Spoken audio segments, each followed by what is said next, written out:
Welcome all students in this digital lecture series. Myself Dr. K.M. Dadure, Assistant Professor, Bajaj College of Science, Wardha.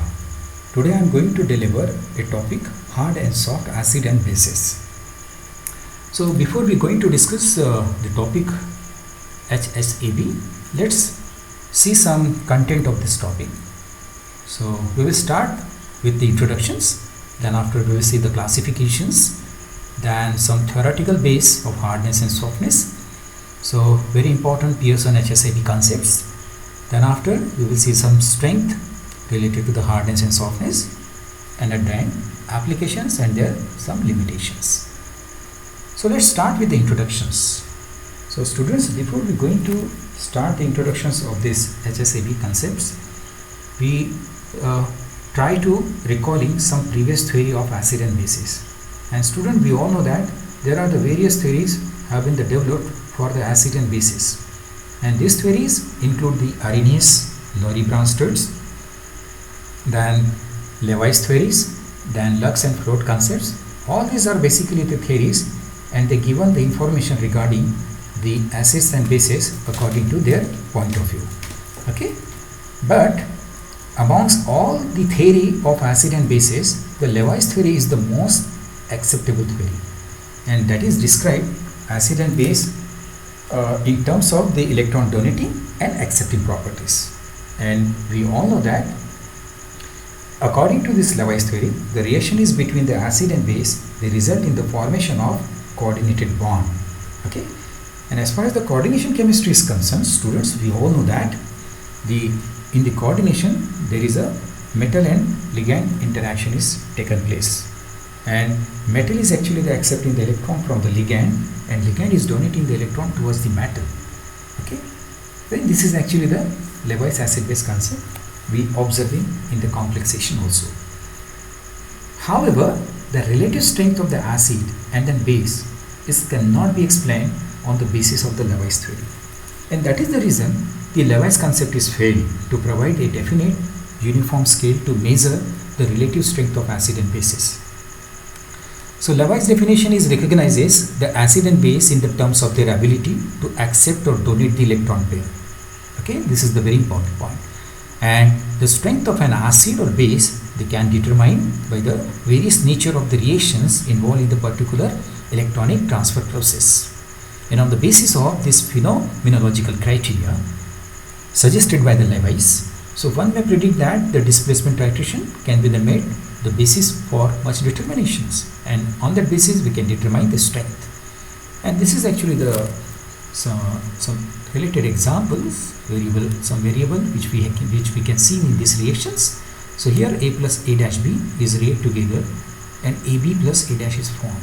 So here, so B's get displaced and they form the bond with AB. Okay, so this is actually the circular diagram through which we can understand how the acid the hard acid and hard bases they prefer for the bonding, and soft acid and soft bases they prefer for the bonding. Not hard acid and soft acid they prefer for the bonding, means the bonding in between them not occur. In the same case, the hard base and then soft base they will not form any interactions, and then bonding in between them will not possible. So this is the periodicity through which we can see that some selected area where the hardness and softness is distinguished according to the strength point of view. So essentially the theory is a state that soft acid they react faster and they form the stronger bond with the soft bases, whereas the hard acid they react faster and they form the stronger bond with the hard bases. Okay, so let's look over this periodic table and understand how these hard and soft and some intermediate elements are here distinguished according to its nature. Okay, so this is the red line, and this is the yellow areas, and this is the blue area, which actually indicating the softness property of the element, and this red area basically representing the hardness properties of the elements. Now, what are the hard and soft acid and bases? So HSAB concept intention is to identify the product of the Levi's acid-base reactions that have the greatest stability. Okay, so on the basis of this Lewis acid base concept, they actually define the exact stability of the product. So Lewis acid and Lewis base, when they combine together, so basically they form acid base product, and it was found that the right side is favored when the Lewis acid and bases are only the weak polarizable. So this is the polarizability concept through which we can decide the reaction will goes in the right hand side or in the left hand side. So the hard acid is react faster with the hard bases and they form the stronger bond with them, and the soft acid they react faster with the soft bases and they form the stronger bond with them. So overall, this HSAB is actually the qualitative guide to reactions. Okay, and it is not a quantitative and numerical methods. Okay, means from this point we can understand how the reaction is feasible or not. Okay, so let's see some key characteristics points of the hard acid and hard bases. So what about the hard acids? So hard acids have the low polarizability, they having the high positive charge, small atomic in size, and they are not easily oxidized. So as far as the terms related to the small size and their oxidations and their low polarizability, students, we all know that when the atomic size is smaller, so electronic arrangement is very compact in form, and when the electronic arrangement is very compact in form, so electrons are not easily delocalized or not easily pulled out from that shell, and that is the reason it is not easily oxidized. Okay, so this is the concept of hard acids, and here the hard bases is also having the low polarizability, and they having the spreading the donor orbitals. That is the main important things which we can see here, and they having the high electronegativity, and again they are not easily oxidized. Let's see some selected examples of hard acids and bases. So hard acid consists of a small highly charged cations and molecules in which the high positive charge they can induce on the central atoms. So this is actually the examples of hard acid. Student, you can see here, and besides this there are a number of different examples you can also observe in the different books, especially in the Pradeep's inorganic chemistry book, and some Alliance and some Himalayas publications also they showing the different examples related to the hardness and softness of acid and bases.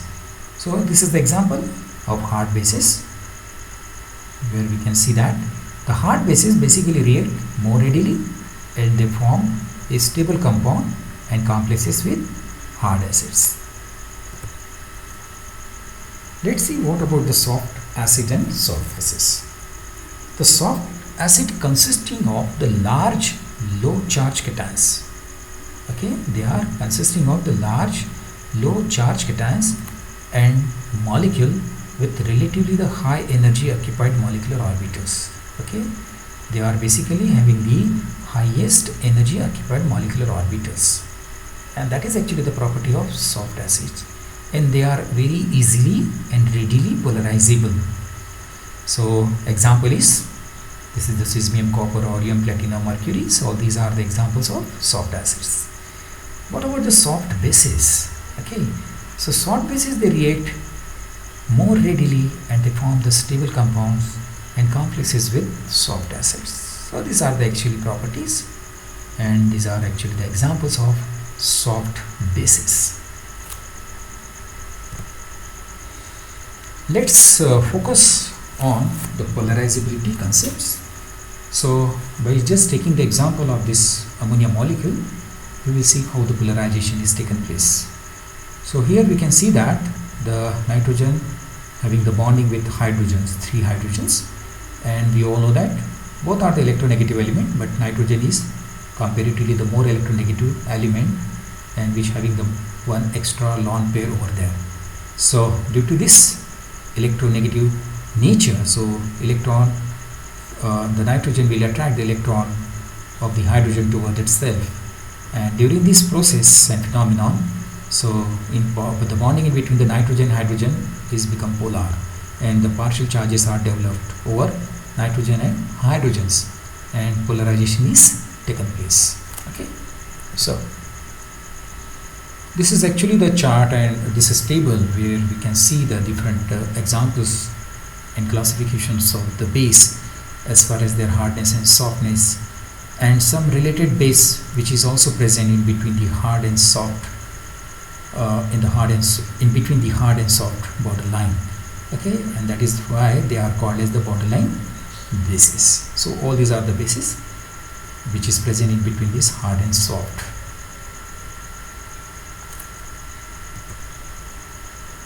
Now let's see the examples, and through this example we can understand how the reaction is feasible towards the right and left hand side.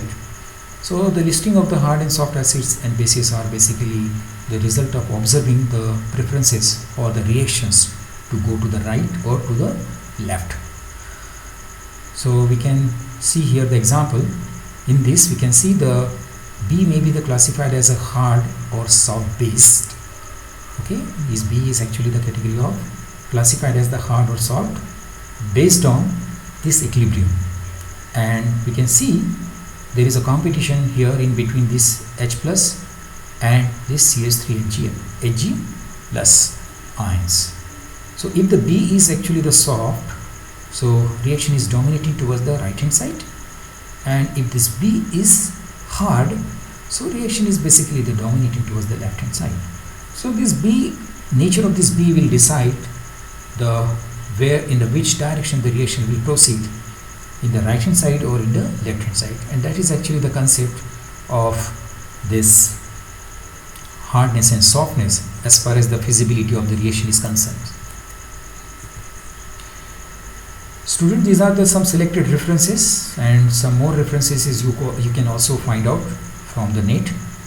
So I would like to request you to please go through this YouTube link, so the related topic you can understand more and more in the detail.